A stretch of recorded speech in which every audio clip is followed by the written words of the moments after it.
नमस्कार, ये आकाशवाणी शिमला है। अब आप पूनम शर्मा से प्रादेशिक समाचार सुनिए। आज के मुख्य समाचार। प्रधानमंत्री नरेंद्र मोदी ने सिरमौर जिले के सराहां स्थित सैनिटरी नैपकिन प्लांट को महिला सशक्तिकरण की दिशा में सराहनीय कदम बताया। मुख्यमंत्री सुखविंदर सिंह सुक्खू ने कहा, अभिव्यक्ति की स्वतंत्रता के लिए पत्रकारों की सामाजिक सुरक्षा आवश्यक। बागवानी मंत्री जगत सिंह नेगी ने प्रदेश में सेब सीजन के दौरान किलो के हिसाब से सेब बेचने के नियम को सख्ती से लागू करने के दिए निर्देश। और प्रदेश भर में हर्षोल्लास के साथ मनाया गया अक्षय तृतीया, परशुराम जयंती और ईद उल फितर का त्योहार। अब समाचार विस्तार से। प्रधानमंत्री नरेंद्र मोदी ने महिला सशक्तिकरण की दिशा में शिमला संसदीय क्षेत्र के सिरमौर जिला में सराहां स्थित सैनिटरी नैपकिन प्लांट की सराहना की है। सांसद सुरेश कश्यप के एक ट्वीट के जवाब में प्रधानमंत्री नरेंद्र मोदी ने प्रसन्नता व्यक्त की कि ये संयंत्र महिलाओं के स्वास्थ्य को बढ़ावा देगा और रोजगार के अवसर भी प्रदान करेगा। एक अन्य ट्वीट में प्रधानमंत्री ने उत्तराखंड में टिहरी के लोगों की कड़ी मेहनत और समर्पण की भी प्रशंसा की, जो विकास मापदंडों में राज्य सूची में शीर्ष पर हैं। मुख्यमंत्री सुखविंदर सिंह सुक्खू ने कहा है कि प्रदेश में पत्रकारों को सामाजिक सुरक्षा प्रदान करना राज्य सरकार के विचाराधीन है। वे आज चंडीगढ़ में चैलेंजेस बिफोर प्रिंट मीडिया विषय पर आयोजित कार्यक्रम को संबोधित कर रहे थे। मुख्यमंत्री ने कहा कि देश की आज़ादी से लेकर पंचवर्षीय योजनाओं के लाभ और कल्याणकारी कार्यक्रमों की जानकारी लोगों तक पहुंचाने में प्रिंट मीडिया की सराहनीय भूमिका रही है। उन्होंने कहा कि राज्य सरकार ने समाज के उपेक्षित व वंचित वर्गों के लिए कई नई योजनाएं आरंभ की हैं और मीडिया द्वारा समय समय पर दी जाने वाली फीडबैक से ये योजनाएं और बेहतर बनेंगी। सुखविंदर सिंह सुक्खू ने कहा कि राज्य में जल विद्युत के समुचित दोहन व पर्यटन क्षेत्र के पूर्ण विकास पर बल दिया जा रहा है।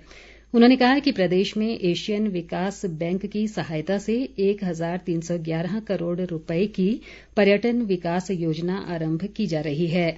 मुख्यमंत्री ने इन सभी योजनाओं के सफल कार्यान्वयन के लिए मीडिया से सहयोग का आह्वान किया। इस अवसर पर स्वास्थ्य मंत्री धनीराम शांडिल ने कहा कि हिमाचल में अभिव्यक्ति की स्वतंत्रता सर्वोपरि है और मौजूदा समय में पत्रकार का कार्य पहले से अधिक चुनौतीपूर्ण हो गया है। उद्योग मंत्री हर्षवर्धन चौहान ने शिलाई विधानसभा क्षेत्र के प्रवास के दौरान आज रोनहाट में 15 पंचायतों के लोगों की समस्याएं सुनी। इस दौरान उन्होंने अधिकारियों को जनसमस्याओं का समय पर निपटारा करने के निर्देश दिए। हर्षवर्धन चौहान ने लोगों से राज्य सरकार द्वारा चलाई जा रही विभिन्न विकास व कल्याणकारी योजनाओं का लाभ लेने का आह्वान किया। आज विश्व पृथ्वी दिवस है। पृथ्वी दिवस एक वार्षिक आयोजन है जिसे 22 अप्रैल को दुनिया भर में पर्यावरण संरक्षण के लिए आयोजित किया जाता है। इस वर्ष की थीम है इन्वेस्ट इन आवर प्लेनेट। पृथ्वी दिवस जीवन संपदा को बचाने व पर्यावरण को ठीक रखने के बारे में जागरूक करता है। पृथ्वी दिवस के अवसर पर प्रदेश भर में आज कई जागरूकता कार्यक्रम आयोजित किए गए। उमंग फाउंडेशन के दिव्यांग व अन्य युवा सदस्यों ने हिमालयन फॉरेस्ट रिसर्च इंस्टीट्यूट के सहयोग से शिमला के पॉटर्स हिल में एक कार्यक्रम का आयोजन किया।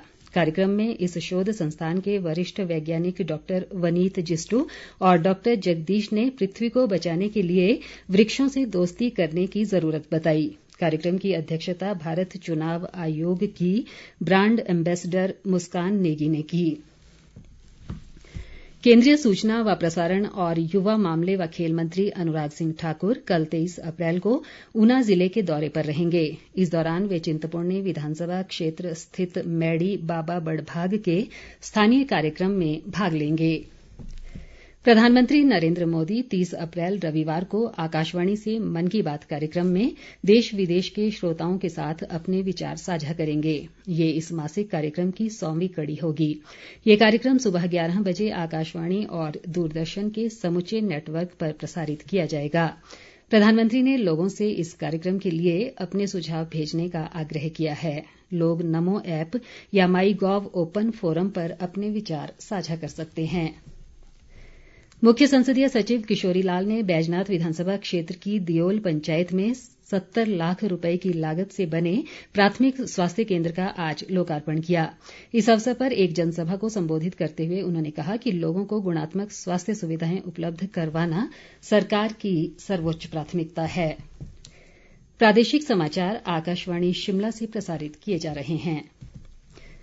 बागवानी मंत्री जगत सिंह नेगी और शिक्षा मंत्री रोहित ठाकुर ने जुब्बल कोटखाई क्षेत्र के गुम्मा खड़ा पत्थर और अणु में प्रस्तावित कोल्ड स्टोर का निरीक्षण किया। इस अवसर पर अणु में एक जनसभा को संबोधित करते हुए जगत सिंह नेगी ने कहा कि प्रदेश में इस सीजन में सेब किलो के हिसाब से बिकेगा और इस नियम को सख्ती से लागू किया जाएगा।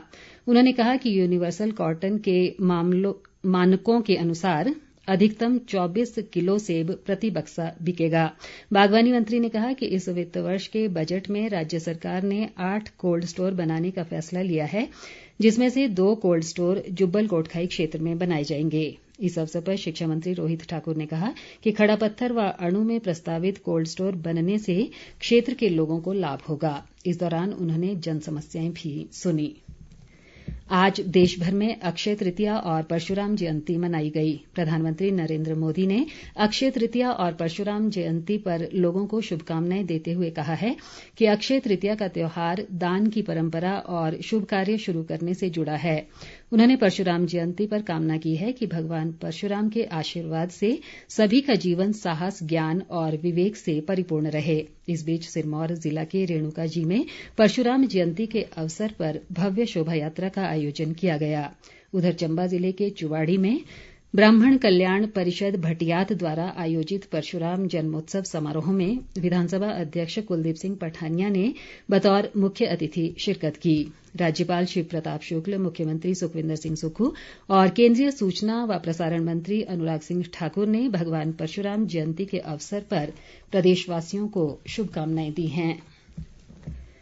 प्रदेश के विभिन्न भागों में आज ईद उल फितर का पर्व धूमधाम से मनाया गया। ये त्योहार रमजान के पवित्र महीने के अंत में मनाया जाता है। चंबा जिला में मुस्लिम समुदाय के लोगों ने एक दूसरे के गले मिलकर ईद मनाई। इस अवसर पर चंबा के चौगान में ईद की नमाज अता की गई और मुस्लिम व हिंदू समुदाय के लोगों ने मिलजुल कर देश में अमन शांति की दुआ की। उधर नाहन शहर में भी ईद उल फितर के अवसर पर रामकुंडी के समीप ईदगाह मैदान में मुस्लिम समुदाय के हजारों लोगों ने नमाज अता कर देश व दुनिया के लिए अमन चैन की दुआ मांगी। स्थानीय विधायक अजय सोलंकी ने ईदगाह मैदान में पहुंचकर मुस्लिम भाइयों को ईद की बधाई दी। सोलन स्थित जामा मस्जिद में मुस्लिम समुदाय के लोगों ने नमाज पढ़ी और गले मिलकर एक दूसरे को बधाई दी। कांग्रेस के वरिष्ठ नेता व कांगड़ा सहकारी बैंक के पूर्व अध्यक्ष जगदीश सिपहिया का कल चंडीगढ़ के एक अस्पताल में निधन हो गया। वे पिछले कुछ दिनों से अस्वस्थ चल रहे थे। मुख्यमंत्री सुखविंदर सिंह सुक्खू ने सिपहिया के निधन पर गहरा शोक व्यक्त किया है। मुख्यमंत्री ने दिवंगत आत्मा की शांति के लिए प्रार्थना करते हुए शोक संतप्त परिवार के प्रति गहरी संवेदनाएं व्यक्त की और ईश्वर से परिवार को इस असहनीय दुख को सहन करने की शक्ति प्रदान करने की प्रार्थना की।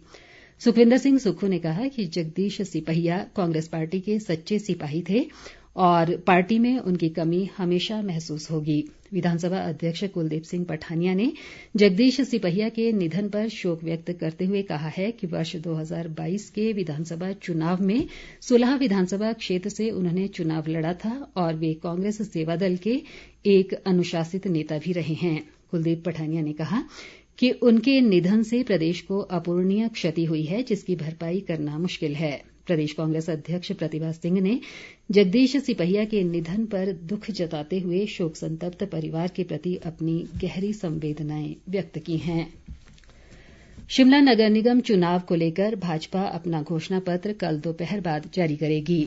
पूर्व मंत्री सुखराम चौधरी ने बताया कि इस दौरान घोषणा पत्र कमेटी के अध्यक्ष गणेश दत्त और नेता प्रतिपक्ष जयराम ठाकुर व सांसद सुरेश कश्यप सहित पार्टी के शीर्ष नेता भी मौजूद रहेंगे।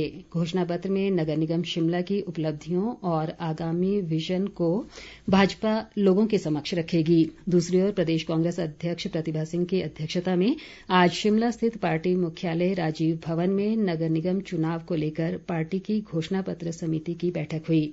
बैठक में घोषणा पत्र के कई बिंदुओं पर चर्चा की गई और शिमला शहर के लोगों से मांगे गए लिखित सुझावों को घोषणा पत्र में शामिल करने पर विचार विमर्श किया गया। बैठक में ग्रामीण विकास मंत्री अनिरुद्ध सिंह और लोक निर्माण मंत्री विक्रमादित्य सिंह सहित अन्य पार्टी पदाधिकारी मौजूद रहे।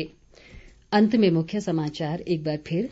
प्रधानमंत्री नरेंद्र मोदी ने सिरमौर जिले के सराहां स्थित सैनिटरी नैपकिन प्लांट को महिला सशक्तिकरण की दिशा में सराहनीय कदम बताया। मुख्यमंत्री सुखविंदर सिंह सुक्खू ने कहा, अभिव्यक्ति की स्वतंत्रता के लिए पत्रकारों की सामाजिक सुरक्षा आवश्यक। बागवानी मंत्री जगत सिंह नेगी ने प्रदेश में सेब सीजन के दौरान किलो के हिसाब से सेब बेचने के नियम को सख्ती से लागू करने के दिए निर्देश। और प्रदेश भर में हर्षोल्लास के साथ मनाया गया अक्षय तृतीया, परशुराम जयंती और ईद उल फितर का त्योहार। इसके साथ ही ये समाचार बुलेटिन समाप्त हुआ। नमस्कार।